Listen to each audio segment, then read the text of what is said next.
How about BRICS? You know, the BRIC states, there are like 6 of them, and they were trying to destroy our dollar. They were going to say, you know, they wanted to create a new currency. They probably wanted to use the yuan, China. They wanted to use the yuan. And Biden said, well, this is a tough situation. There's not much we can do about that. We can't help that. I said, oh, we can help it. So when I came in, the first thing I said is any BRIC state that even mentions the destruction of the dollar will be charged a 150% tariff. And we don't want your goods. We don't want to partake. And the BRIC states just broke up. I don't know what the hell happened to them. We haven't heard from the BRIC states lately. But he said that wasn't much we could do about it. There was a lot. It took once, and literally, they said, sir, what about the BRIC states? They're going to take over the dollar, the sanctity of the dollar. They're going to create a new currency to rule the world. I said, no, they're not. Welcome to the Deep Dive. You guys sent in a ton of stuff this week. Articles, videos, you name it. Lots to dig into. It all seems to be about global economics and politics, specifically the rise of BRICS nations and, well, what that means for the U.S. Ready to dive in? Let's do it. It's a topic people think is super complicated. Yeah. You know, all jargon. But the truth is, these shifts on the world stage, they affect everybody. We'll break down what those effects could be and how they might actually be relevant to your own life. Okay, so let's get into it. A lot of what you sent focused on arguments made by economist Richard Wolff. Right. He has some pretty strong opinions about the state of the U.S. economy and the impact of these rising BRICS nations. Yeah, Wolff's perspective is definitely interesting. He really challenges that traditional view of the U.S. as the dominant force. He highlights the economic power of BRICS, you know, Brazil, Russia, India, China, South Africa. For example, he points out that together, they contribute way more to the global GDP than the G7 nations. Whoa. So that's a huge shift. I mean, we're used to thinking of the U.S. and the G7 as like the economic powerhouses, right? Yeah, Right. exactly. It really challenges the status quo. This kind of power shift just makes you wonder, can the U.S. really maintain its global influence when you've got these other players gaining ground so quickly? Right. Wolff seems to think no. And he uses some recent events as evidence. He does make a compelling case. In one of the videos, I think it was, Wolff argues that the U.S. is actually showing signs of decline. He cites things like the withdrawal from Afghanistan and then obviously the issues in the Ukraine war as evidence that, you know, our influence is fading. And those events, I mean, they really caught everyone's attention. Remember that image, the Russian military band playing Fortunate Son while American troops were leaving Kabul? Yeah. It kind of summed up the feeling for a lot of people, like a changing of the guard. Powerful imagery. But Wolff doesn't stop there, right? Oh, no. He goes on to criticize U.S. economic policies, so specifically what he sees as this reliance on printing money to finance wars, and of course the ballooning national debt. Yeah. He argues that those things are contributing to global instability. It raises some important questions. Is the U.S. on a path that's just not sustainable? Yeah. Are we digging ourselves into a hole? Wolff definitely seems to think so. Okay.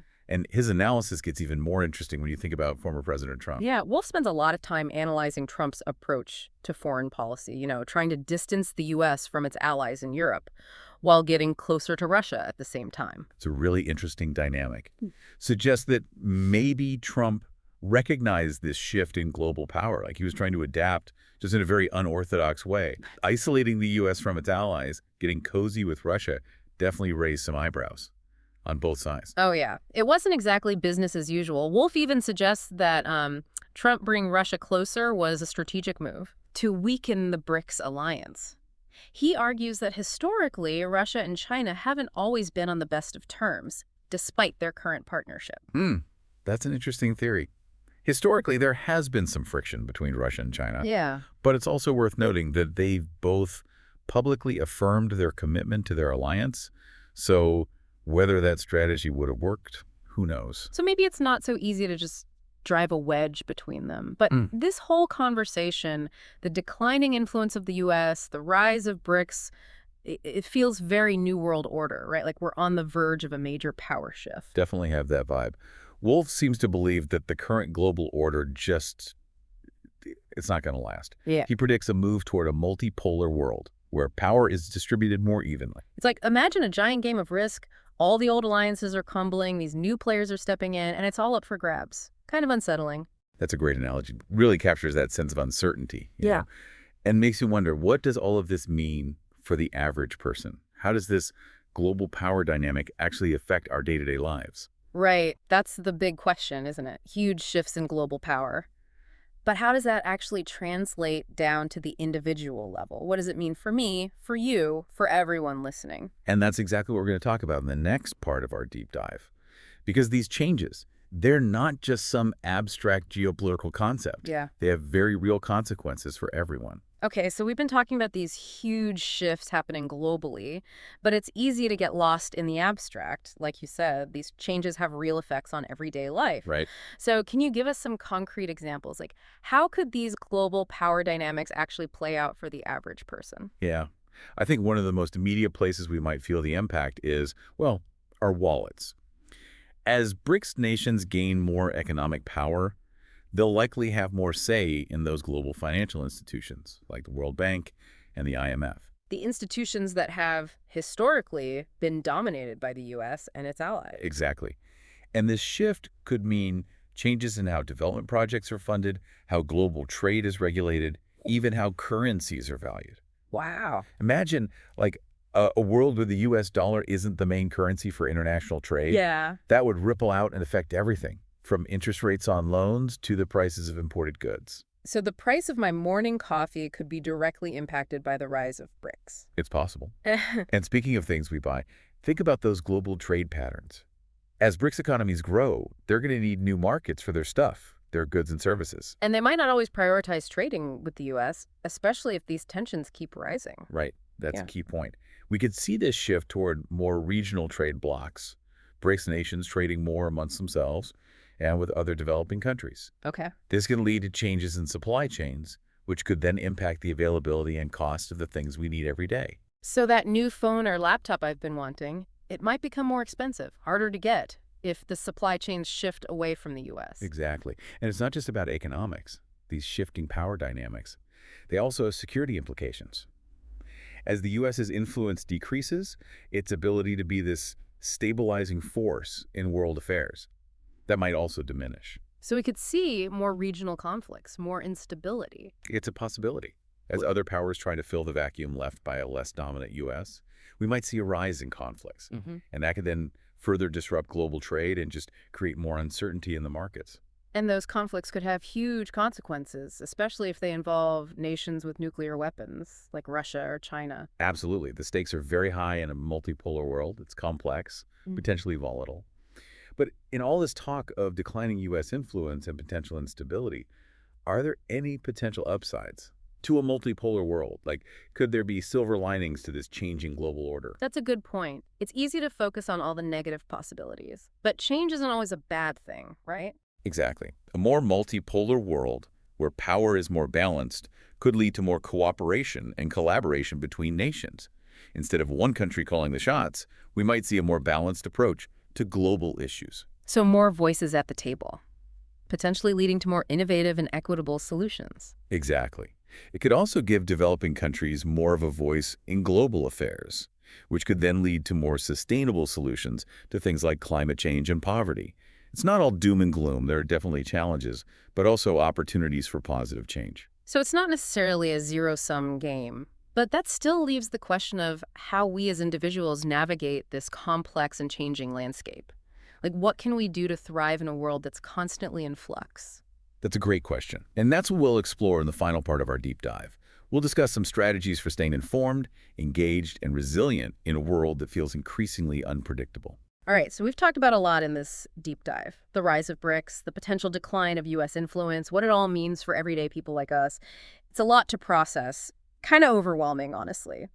So where do we even go from here? What can we do as individuals, to navigate all of this and actually thrive in a world that feels so unpredictable? Yeah, it's easy to feel powerless when you think about the scale of it all, but I think recognizing that we're not powerless is the first step. Knowledge is power. And in this world where we're just bombarded with information, I think being discerning about what we consume is more important than ever. Like, don't just rely on one news source or just one perspective. So you're saying actively seek out perspectives that challenge your own views. That sounds a little uncomfortable, but I get it. Oh, it can be challenging. for sure. But it's super important for developing critical thinking skills, Mm-hmm. being able to evaluate information, Yeah. identify biases, form our own informed opinions. It's moving beyond just passively consuming information and actually engaging with it. So not just absorbing information, but like engaging with it critically, questioning assumptions, challenging narratives, being open to changing our minds as we learn more. Exactly. And that ties into another key strategy for navigating all this change, building resilience. The more interconnected the world becomes, the more vulnerable we all are to these global shocks, pandemics, economic downturns, climate change. We need to be prepared to adapt. So it's almost like we need to develop a global mindset, recognizing that we're all connected and being ready to adjust when things change. Yeah, that's it. And that might mean diversifying income streams, learning new skills, building stronger communities. The more adaptable we are, the better equipped we'll be to handle whatever comes up. So it sounds like you're saying we need to be proactive, not just react to things as they happen, but anticipate change and be ready to shift gears. Exactly. And this is where individual action actually becomes really powerful. It's easy to think that our choices don't matter on a global scale, but that's just not true. By getting involved in our communities, advocating for policies that align with our values, even supporting businesses and organizations that are trying to create a more just and sustainable world, those choices add up. We can collectively shape the future. So it's not just about adapting to change, it's about being a part of creating change. That's a hopeful message, empowering. It is. And it's what makes this whole conversation so fascinating to me. We're not just talking about some abstract theory. We're talking about the future of humanity, the kind of world we want to live in. It's a collective effort. Everyone has a role to play. Well, this deep dive has definitely given us a lot to think about. We've explored the rise of BRICS, the potential decline of U.S. influence, the challenges of this changing world order. But most importantly, we've talked about how to stay informed, how to be engaged, and how to be resilient in the face of uncertainty. And that's what I hope people take away from this. The world is changing fast. And it's more important than ever to be informed, be engaged, and be prepared to adapt. We hope you'll keep exploring these ideas with us. And here's a final thought to leave you with. If these global power shifts continue, what kind of world do you want to see emerge? And what role will you play in shaping it? Let us know what you think.